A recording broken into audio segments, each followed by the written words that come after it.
വികസനം ജന്മാവകാശമെന്ന മുദ്രാവാക്യം ഉയർത്തി മുഖ്യമന്ത്രിയുടെ മണ്ഡലമായ ധർമ്മടത്ത് ഇന്ന് BJPയുടെ മെഗാ അദാലത്തും ജനസംഗമവും നടക്കും. രാവിലെ 9 മണി മുതൽ മമ്പറം എഡ്യൂക്കേഷണൽ ട്രസ്റ്റ് ഗ്രൗണ്ടിൽ നടക്കുന്ന മെഗാ അദാലത്തിൽ BJP സംസ്ഥാന അധ്യക്ഷൻ രാജീവ് ചന്ദ്രശേഖറും കേന്ദ്രമന്ത്രി ശോഭ കരന്തലജെയും ജനങ്ങളുടെ പരാതികൾ നേരിട്ട് സ്വീകരിക്കും.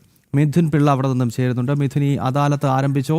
സംസ്ഥാന അധ്യക്ഷനും ഒപ്പം കേന്ദ്രമന്ത്രി ശോഭ കരന്തലജെ BJPയുടെ തെരഞ്ഞെടുപ്പ് സഹപ്രഭാരി കൂടിയാണ്. ഇരുവരും ഈ പരിപാടിയിൽ എപ്പോഴാണ് എത്തുക?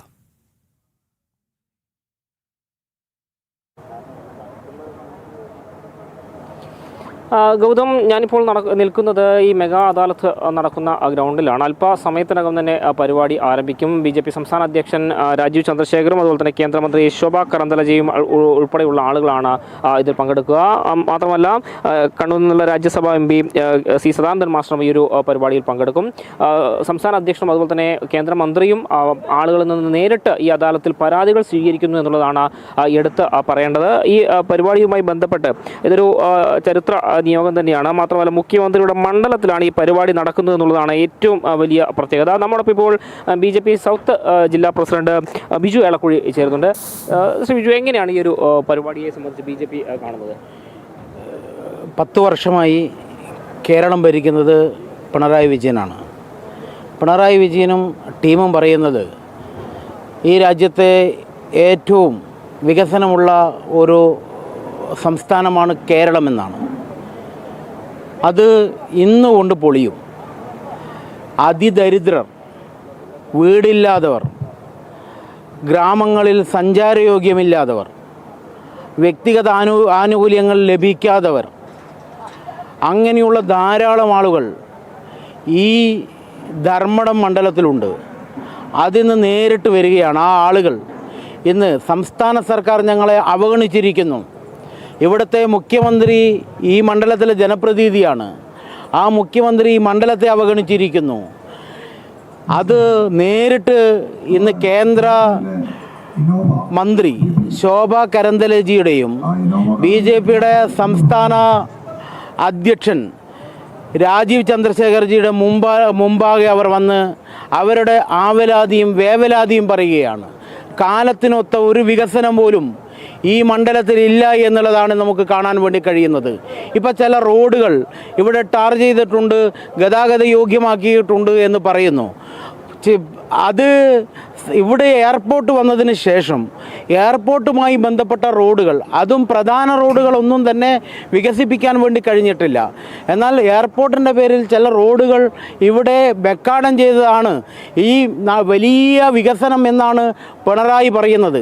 എന്നാൽ ഈ നാട്ടിൽ അവശ ജനത അനുഭവിക്കുന്ന വേദനകൾ കാണുന്നതിന് വേണ്ടിയിട്ട് ഈ പിണറായി വിജയനും അദ്ദേഹത്തിൻ്റെ ടീമിനും സാധിച്ചിട്ടില്ല എന്ന് ഭാരതീയ ജനതാ പാർട്ടി ഇന്ന് തെളിവ് നിരത്തുകയാണ്.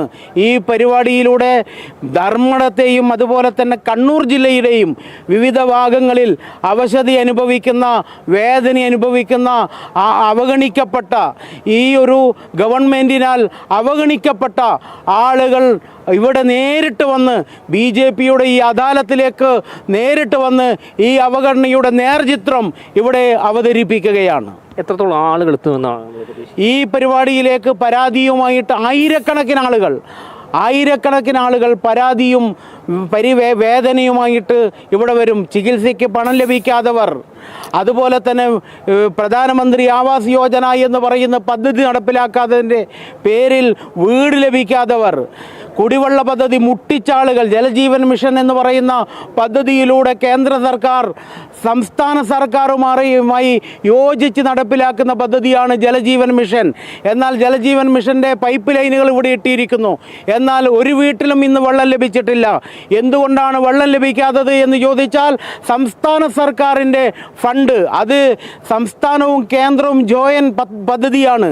സംസ്ഥാന സർക്കാർ ഫണ്ട് അനുവദിക്കാത്തത് കൊണ്ടാണ് ഇവിടുത്തെ പാവങ്ങളുടെ വീട്ടിലേക്ക് സൗജന്യമായിട്ട് കുടിവെള്ളം എത്താത്തത് എന്ന് നമുക്ക് കാണാൻ വേണ്ടി കഴിയും. അങ്ങനെയുള്ള കുടിവെള്ളം ലഭിക്കാതെ ആളുകൾ ഇവിടത്തേക്ക് വരികയാണ്. അവരുടെ നാട്ടിൽ കാലത്തിനൊത്ത് വികസനമില്ലാത്ത ആളുകൾ ഇവിടെ വരികയാണ്. എയർ സ്റ്റഡീസിന് വേണ്ടിയിട്ട് ധർമ്മട മണ്ഡലത്തിലെ വിദ്യാർത്ഥികൾ പോകുന്നത് അങ്ങ് കർണാടകയെ ആശ്രയിക്കുന്നു, തമിഴ്നാടിനെ ആശ്രയിക്കുന്നു. ഇവിടെ ഉന്നത വിദ്യാഭ്യാസത്തിന് വേണ്ടിയിട്ടുള്ള ഒരു സംവിധാനവും ധർമ്മടത്തുമില്ല, കണ്ണൂരിലുമില്ല എന്നുള്ളതാണ് ആ യാഥാർത്ഥ്യം. ധർമ്മടം എന്ന് പറഞ്ഞാൽ ഈ മുഖ്യമന്ത്രിയുടെ ജില്ലയാണിത്. സ്വന്തം ഈ ഒരു മമ്പറം ടൗണിൽ നിന്ന് വിളിപ്പാട് അകലെയാണ് മുഖ്യമന്ത്രിയുടെ വീട്. എന്നാൽ ഈ നാട്ടിലെ ജനതയുടെ വേദന കാണാൻ വേണ്ടിയിട്ട് ഈ മുഖ്യമന്ത്രിക്ക് സാധിക്കുന്നില്ല എന്നുള്ളതാണ്. അത് ഞങ്ങൾ ഈ പരിപാടിയോടുകൂടി ഇവിടെ വരച്ചു കാട്ടാൻ വേണ്ടിയിട്ടാണ് ഈ ഒരു പരിപാടി ഞങ്ങൾ സംഘടിപ്പിച്ചിട്ടുള്ളത്. ഏതായാലും അദ്ദേഹത്തിൻ്റെ വാക്കുകളിൽ നിന്ന് തന്നെ വ്യക്തമാണ്. അതുപോലെ തന്നെ ഈ ഒരു പരിപാടിയുമായി ബന്ധപ്പെട്ട് നമുക്ക് നിരവധി കൗണ്ടറുകൾ ഇവിടെ കാണാൻ വേണ്ടി, അല്ലെങ്കിൽ ഹെൽപ്പ് ഡെസ്കുകൾ നിരവധി കാണാൻ വേണ്ടി സാധിക്കും. അതായത് ഈ പരാതിയുമായി വരുന്ന ആളുകൾ ഏത് തരം പരാതിയാണ് എന്ന് തരംതിരിച്ചുകൊണ്ട് കൃത്യമായി ആ പരാതിക്ക് പരിഹാരം ഉണ്ടാക്കുക എന്ന ഒരൊറ്റ ലക്ഷ്യത്തോടു കൂടി തന്നെയാണ് ഇത്തരമൊരു കൗണ്ടറുകൾ ഇവിടെ സജ്ജീകരിച്ചിട്ടുണ്ട്. ആയിരക്കണക്കിന് ആളുകൾ ഇവിടെ എത്തുമെന്നാണ് ഈ BJP നേതൃത്വം തന്നെ പ്രതീക്ഷിക്കുന്നത്. അല്പസമയത്തിനകം തന്നെ BJP സംസ്ഥാന അധ്യക്ഷനും കേന്ദ്രമന്ത്രിയും ഇവിടെ എത്തുന്നതായിരിക്കും. അതിനുശേഷം ആളുകളിൽ നിന്ന് നേരിട്ട് പരാതികൾ സ്വീകരിക്കും. ഉച്ചയോടുകൂടി ഈ പരാതികൾ സ്വീകരിച്ച ശേഷം ഉച്ചയോടുകൂടി അദ്ദേഹം BJP സംസ്ഥാന അധ്യക്ഷൻ രാജീവ് ചന്ദ്രശേഖർ മാധ്യമങ്ങളെ കാണുകയും ചെയ്യുന്നുണ്ടായാലും അതുകൊണ്ട് 1 മണിയോടുകൂടി അദ്ദേഹം മാധ്യമങ്ങളെ കാണുമെന്നാണ് നിലവിൽ അറിയിച്ചിരിക്കുന്നത്. അദാലത്തിലൂടെ ജനങ്ങളുടെ പ്രശ്നങ്ങൾ നേരിട്ട് കേൾക്കുകയാണ് BJP സംസ്ഥാന അധ്യക്ഷൻ രാജീവ് ചന്ദ്രശേഖർ. അത് മുഖ്യമന്ത്രിയുടെ മണ്ഡലമായ ധർമ്മടത്ത് തന്നെയാണ് ഇന്ന് ആദ്യത്തെ പരിപാടി നടക്കുന്നത്. മിഥുൻ പിള്ളയാണ് അവിടെ നിന്ന് വിവരങ്ങളുമായി ചേർന്നു.